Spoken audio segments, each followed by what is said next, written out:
Dallas, Texas, born and raised, graduate of Carter High School.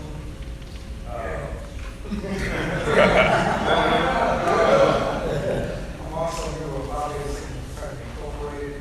As well. I started my business in 2019 as a fashion stylist. I just kind of get my name out. Like, hey, get started. And so I stepped out on faith and, I had my first time was actually at a Starbucks. I was doing measurements and I was like, man, that's all the way. So to make a long story short, and there we go. I was up in Dallas, Texas, born and raised. They say some people area call it hood. I think my assessment on when we say hood is around black people. I think a lot of it now is just people that was trying to make, as a person. So I kind of abstracted that particular word out of my vocabulary. So I have kids. So people ask me, man, how did you be able to do what you do and still get to the platform you did? It has gotten to.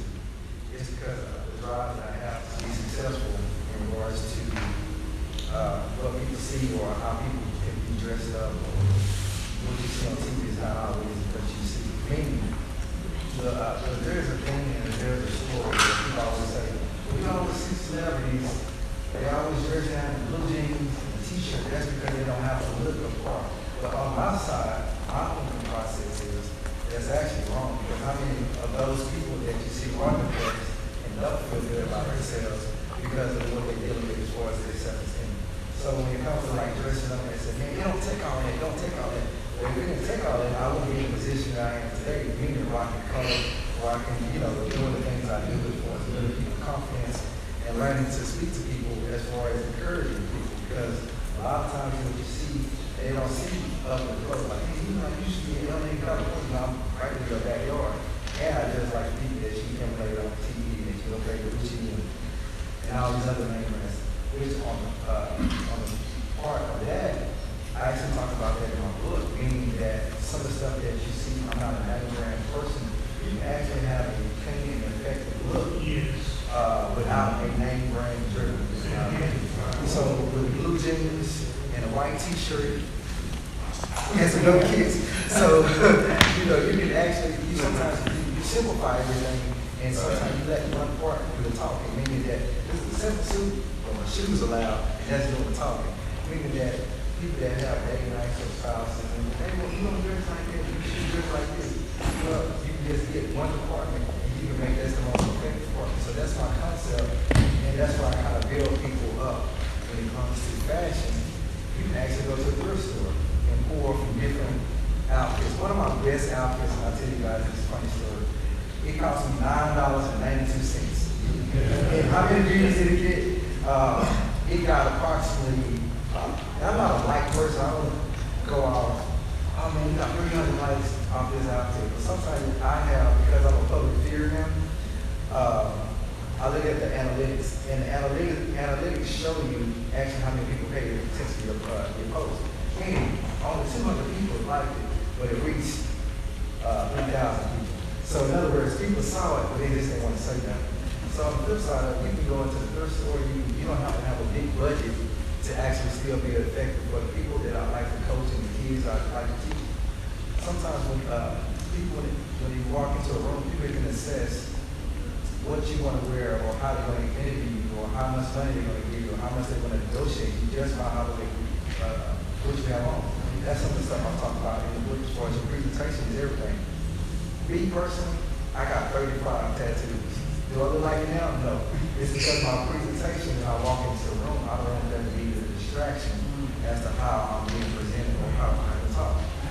So it's just a matter of building people up, it's educating. And I'm going to tell you guys, this is a funny story. I grew up in Wheaton Terrace apartments, which is probably about 10 minutes from here.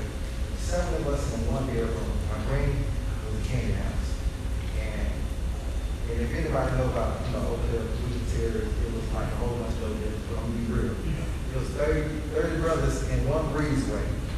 But they always took care of me because they sent their respect to my grandmother. That's also what I talked in my book, as far as where I come from.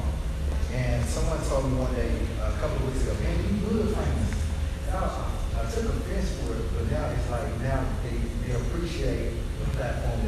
given, and I appreciate it. Now, that's just last week I'm on Billboard, you know what I'm saying? I'm like, hey, that's good.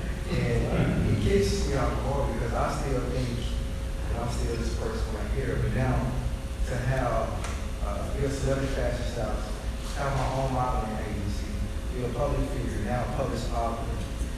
This was in next year be 5 years, 2019. So I haven't even hit 5 years and to have done 6 fashion shows and averaging 400 people in 10 to 7 out. My next fashion show in November 20 is actually at Gibbs because I had outgrown the venue that I was actually at. So the book is mainly about how did I get here, what it takes, how do you still be cost effective and still be presentable and still save money.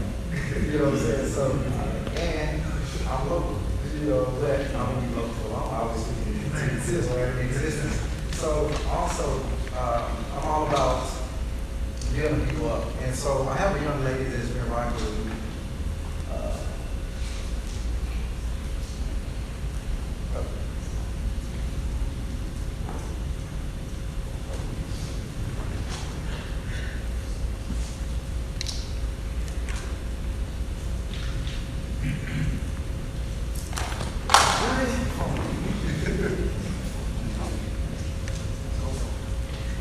All right, cool.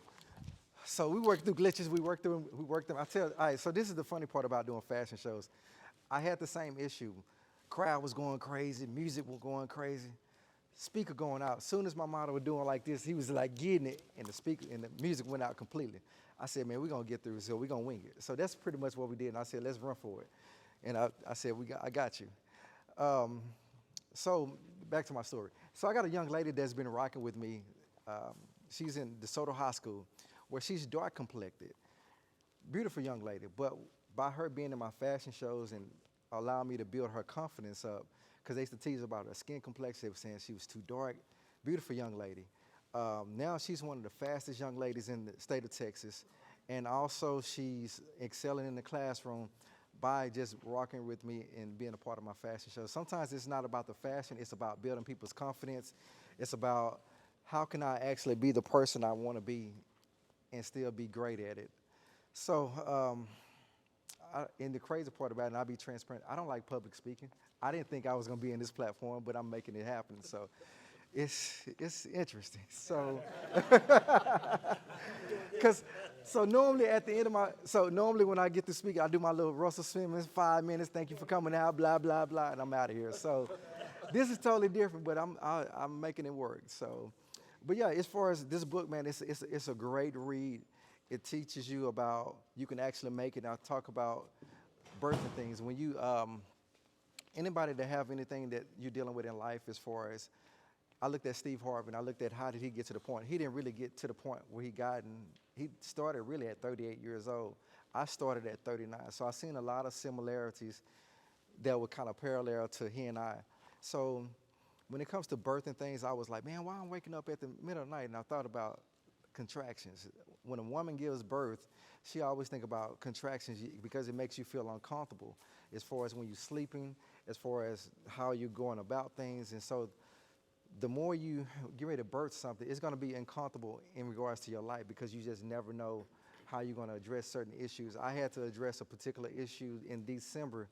In order for my business to go to another level, I had to address what I had been through as a kid at 5 years old.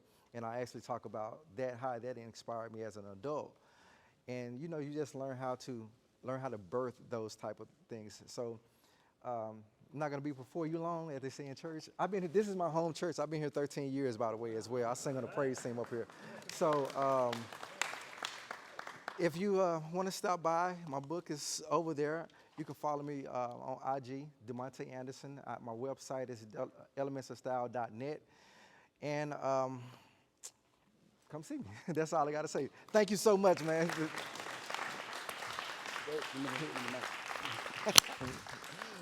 Okay, guys, hey, we're not going to be before you long. You've heard that before, but we will be strong. You know what? Everybody has an issue. But let me tell you something. People don't care about you. They don't care if you was molested, if you was arrested, if you was going through situations, if you've had problems in life. because they've had problems in life themselves. They're going through situations. They could care less about your issue. They want to know if you have a solution to their situation. Okay, so it's not. I think Les Brown said,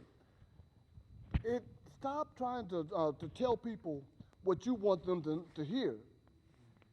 Tell them what they need to hear, what they're looking for. People want information that can cause their transformation.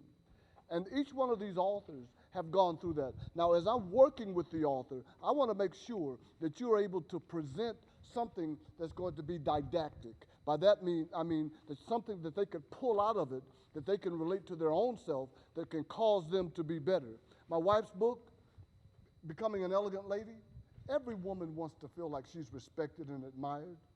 When you're looking at Dr. Shimona, every woman wants to be social, successful, still wants to be saved. They could care less that you went through all these problems and that's why you got to where you are.